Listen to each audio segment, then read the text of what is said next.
Saul Simpson came out west to a land by the rolling sea. Saul said, I can log this land, and he made him a company.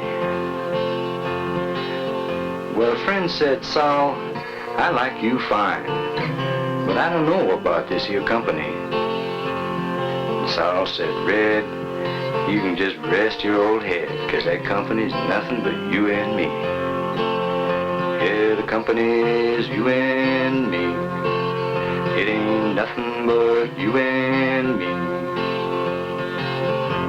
The company Saul Simpson founded in 1890 has grown with the times. This is a story about Simpson people.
Camp Grisdale is one of the last of the resident logging camps in the Pacific Northwest.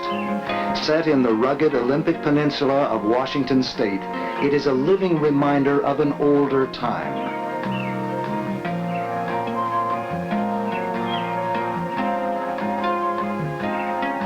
As in Saul Simpson's day, the forest is still the foundation, the beginning.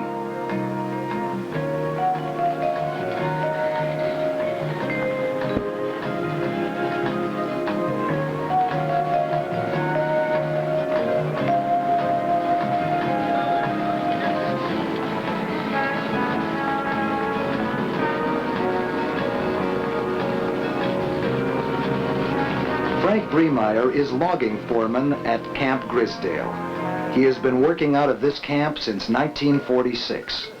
Frank is the third generation of his family to work these woods.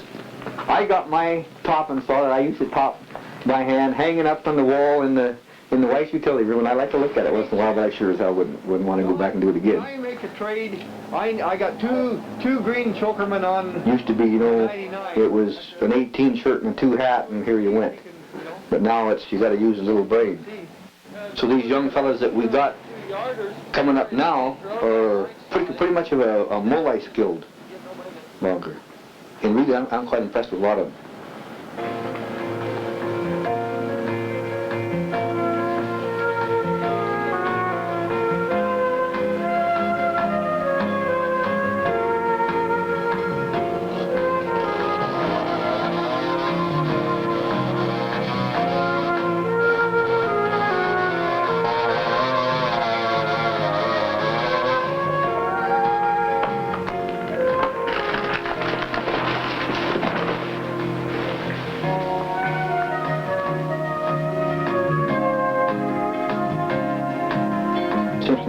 for one thing, to get the logs out in a safe and, you know, expeditious manner, and this is the thing that I try to do, because I figure if Simpson makes money, then I make money.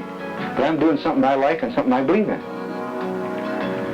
We've got the world's worst ground. I mean, everybody talks about rough ground, they come up here and take a look, and then, oh my God. Probably the most of the guy's physical effort now is actually getting in and getting out. Sometimes if they get over the hump, you know, it might foul them up. How much they got left on this road, Chris, you know? Well, they're down there in a whole pile of them. Yeah. Oh. Yeah. All along, huh? They were down there today where that one snag is, where it comes up that's busted, you know? Yeah. Stuff. They've been right there all day. Just down, and they've just gone over the... Yeah, of course, everything here will run right down in there. Yeah, right. And this is what they've been getting out of all these long ones. Yeah.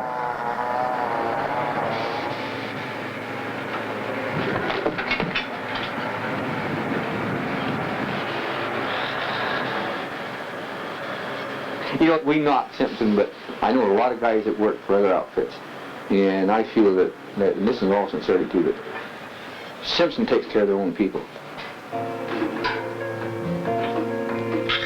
Frank and his crew are logging in the famous Shelton Cooperative Sustained Yield Unit. This unit is a unique agreement between government and private industry. In 1946, a 100-year contract was signed between Simpson Timber Company and the United States Forest Service. Over 300,000 acres of public and company land are combined into a single unit, jointly managed by Simpson and the Forest Service.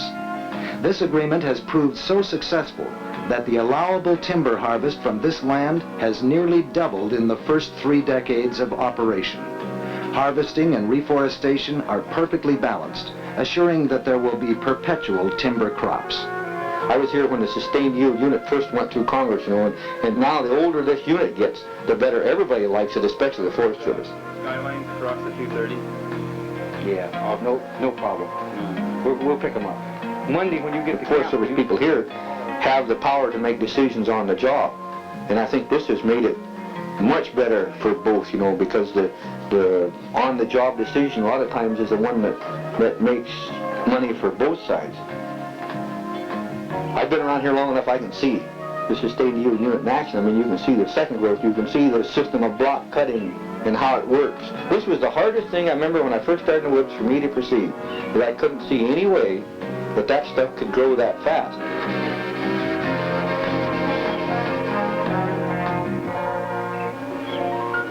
Although this area was clear-cut 40 years ago, today it is covered again by a healthy second-growth forest. The primary purpose of the Sustained Yield Unit is to provide a stable economy for local communities.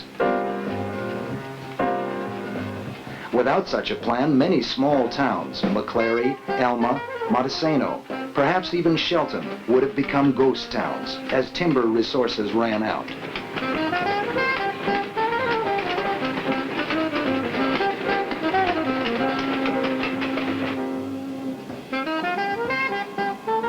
Today, Shelton is one of the largest wood products manufacturing centers of the Pacific Northwest.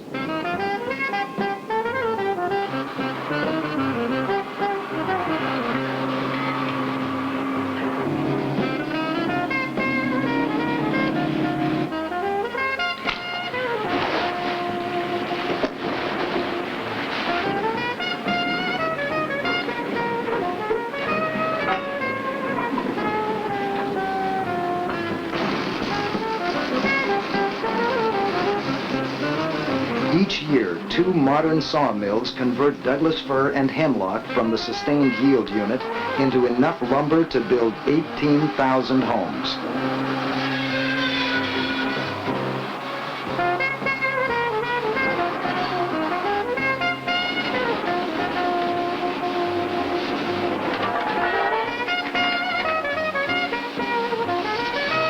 The first impression of a sawmill is of the massive machines. But the basic judgments are still provided by people. In one of the regular crew meetings, techniques for getting the most lumber out of a log are discussed. If this board come up to me and say it was 12-foot long, Or if it came, you know, like I say, if it came up to the trimman that way, I would be tempted to cut.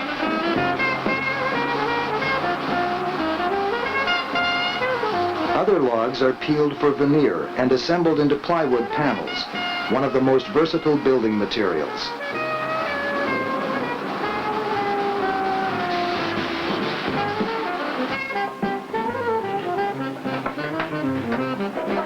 In nearby McClary, another Simpson plant produces artistically carved doors. A single master craftsman controls 16 carving bits at a time.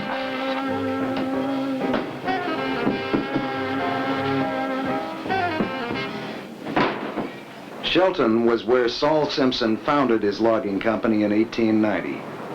Although the company has grown into Oregon, California, Michigan, and Canada, it has remained a family enterprise. One of Saul Simpson's direct descendants has always headed the company. At Seattle headquarters, company executives discussed the acquisition of new forest lands in California. Star Reed, Senior Vice President in charge of resource management, presents the situation. What we might be willing to pay for it and whether or not the $1.7 million is an acceptable price. Why don't you review the environmental risks in the harvest plan that we apparently have? There's always a possibility that environmental constraints could impact the timing and or cost of logging.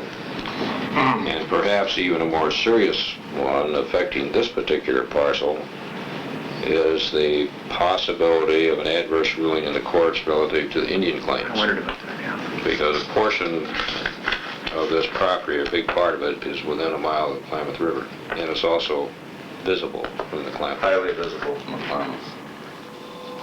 Our objectives are based on the assumption, which we feel is very valid, that the demand for wood products will continue to grow, and the management of our own land to maintain a maximum productivity will be both profitable as well as responsible as far as the need for products on a worldwide basis.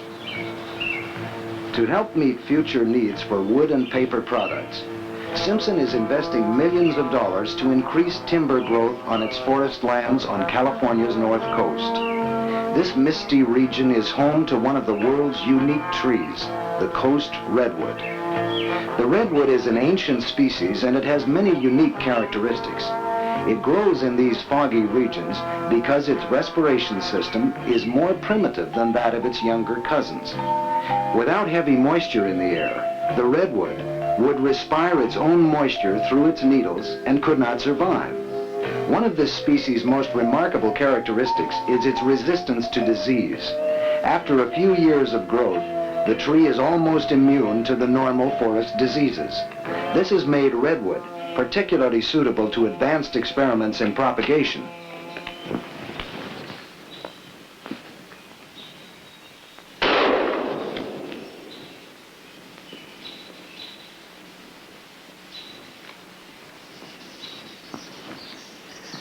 Jim Rodelius is no ordinary hunter. His game is a super redwood. He is gathering twigs from the very best forest specimens to use in his tree research program. Jim, based in Corbell, California, is the forester in charge of Simpson's Redwood Region Tree Improvement Program. The real basic reason that we're into a tree improvement program at all is that it only makes sense that if we're going to be raising timber, we might as well raise the best and fastest growing timber that we can. And the tree improvement program is the vehicle that we have adopted to achieve this goal. Tree improvement research is part of the overall reforestation effort for which Jim is responsible.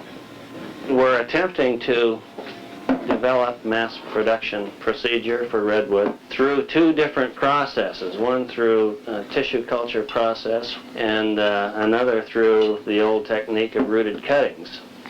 Tissue culture is simply a technique to produce a plantlet without going through the process of a seed.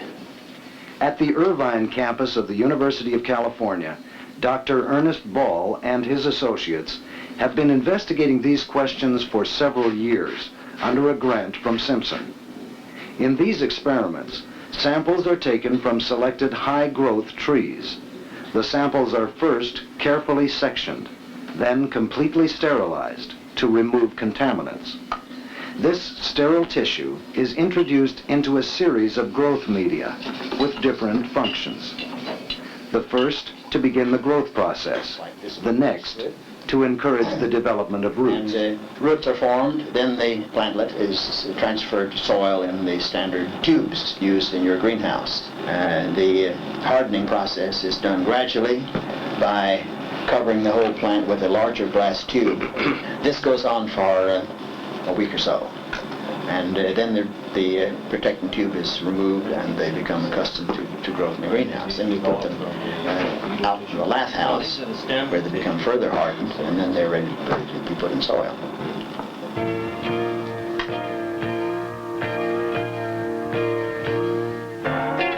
The Corbell Nursery raises 9 million trees per year. It is expected that reforestation with genetically superior trees will increase the yield of timber at least 50% per acre.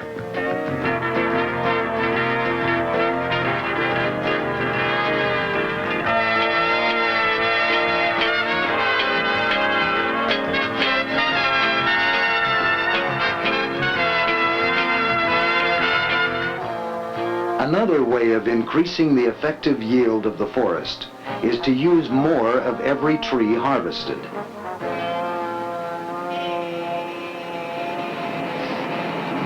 Wood chips are the basic ingredient of the pulp used in making paper. On acquisition of this Anderson, California paper mill, Simpson Paper Company made major changes to improve the plant's efficiency. The existing paper machine was modernized and a second machine was built, complete with the latest computer controls. Clancy Coates was making paper long before computers. A veteran paper maker, Clancy is now assistant paper finishing superintendent at Shasta. I do 90% of the paperwork in the finishing end of it. As far as I get all the reports ready, I get everything ready for my boss for the month-end report. But I worked with Kimberly-Clark for 31 years, and then I worked with Simpson here when they bought Kimberly-Clark down. I stayed with Simpson. And I was considered a trimmer specialist. I run a trimmer for 24 years. Okay. Well, what we're going to do is if we can have this out by, say, 1 o'clock, I know we've got to get out something like about 3 cars today between the 2 cutters. It looks like we're going to make it okay. Well, we got about 20,000 pounds. Very good.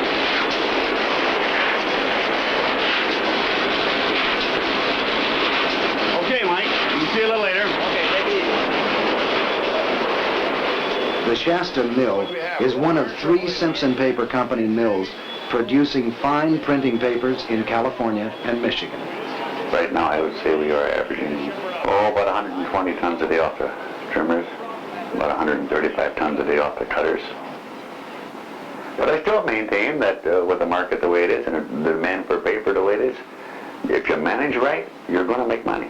I would say one thing about Simpson, they're not scared to spend a couple of bucks. They put a big recovery boiler in up here in the pulp mill. That costs millions of dollars. The new recovery boiler is part of a multi-million-dollar investment made at the Shasta Mill for chiefly environmental reasons. Sandy Narum, Director of Environmental Protection at Shasta. The objective of the recovery boiler, the principal objective at least, is to recover the essential cooking chemicals used in preparing the kraft pulp. Now, the majority of these are inorganic and are recycled to the process. A secondary benefit, however, is the combustion of the organic fragments to produce energy in the form of steam. This steam is recycled to both the pulp and paper mill, making it a very efficient process. In the manufacture of pulp and paper, the mill takes about 11 million gallons of water a day from underground sources. After use, this is sent through a modern waste treatment plant, primary treatment, secondary treatment, and then it's taken down to the ranch where about 9 million gallons a day on an average are diverted to the river, Sacramento River. The other 2 million gallons is used for the irrigation of beneficial crops. Oh, we've had oats, wheat, corn, field beans, recently some experimental crops including barley and alfalfa. After percolating through the soil, the water becomes part of the local water table and eventually returns to the Sacramento River in finally purified form. Water quality is constantly monitored by breeding salmon in treated effluent from the mill. Sacramento River is one of the most valued assets in Northern California. It has multiple uses, recreation, and of course fishing. This area behind me is one of the most productive natural spawning ground for Salomonid species of fish. For that reason, the agencies are concerned about the quality of the water, the company is concerned about the quality of the water, and we have a cooperative effort to do the best we can to make sure that their standards are being met. 2,000 miles away in Canada, where Saul Simpson was born, the provincial governments of Saskatchewan and Alberta chose Simpson Timber Company to develop and manage large forest resources.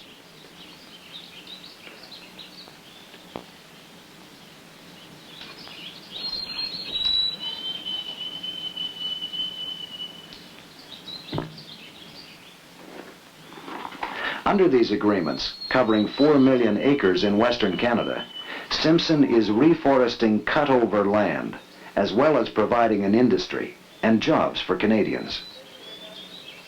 The small trees of the northern forest are well suited to construction lumber. At Hudson Bay, Saskatchewan, Simpson built a stud mill to utilize the abundant spruce, pine, and fir.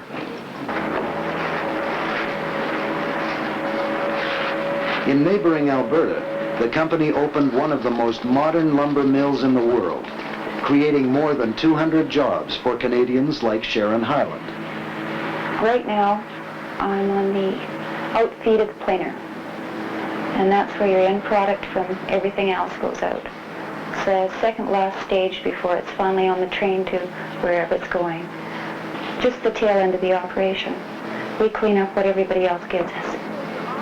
I've had several jobs before. I've worked in newspaper offices and several other things. I'm a sign painter, and I think it's been one of the better jobs that I've had. In a lot of these endeavors, you're one of the lower part of the staff, and you really don't get a lot of your ideas heard. And here I've had quite a few of my ideas heard. Sharon and her husband Bob, an electrical supervisor, came from British Columbia to help start the new mill.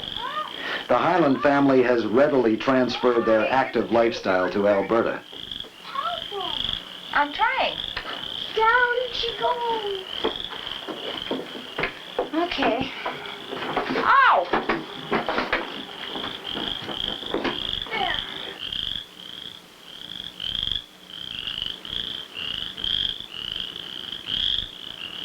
John, where are you? Oh, boy. You hit a deep spot, all right. There lots of bugs out there?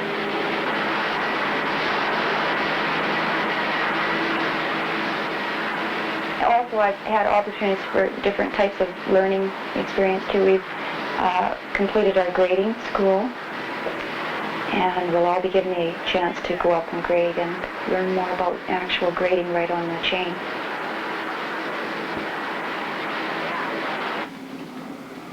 Simpson Timber Company is vastly more complex than the simple logging operation of a century ago. It is involved not only in the harvesting of trees, but in manufacturing hundreds of different products marketed through Simpson Building Supply Company and thousands of independent wholesale and retail customers. Lumber for wood construction, plywood for concrete forms, overlaid plywood for marine use, elegant carved doors, plastic pipe for irrigation, and a wide variety of paper products. Research and development is constantly being conducted at the Simpson Research Center to maintain the quality of products and to develop new ones.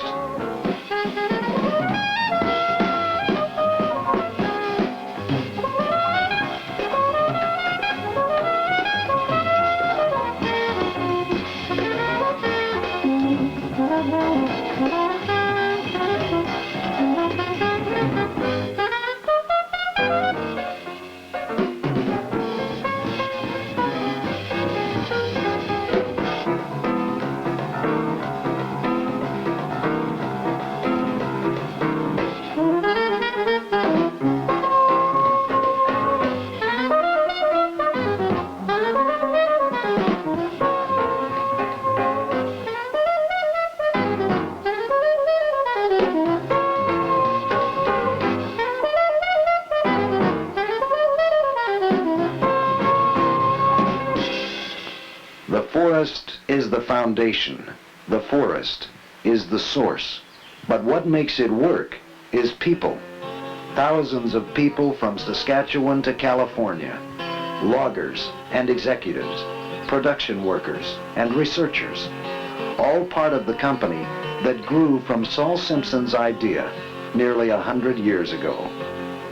When old Saul Simpson came out west, and he made him a company. With a few good horses and a few good men, and a love of the life that's free. Well, the seed he planted, it sure grew tall. There's near 6,000 of us now in all. And old Saul, he saw what we all can see. The company is nothing but you and me. Yeah, nothing but you and me. The company is you and me.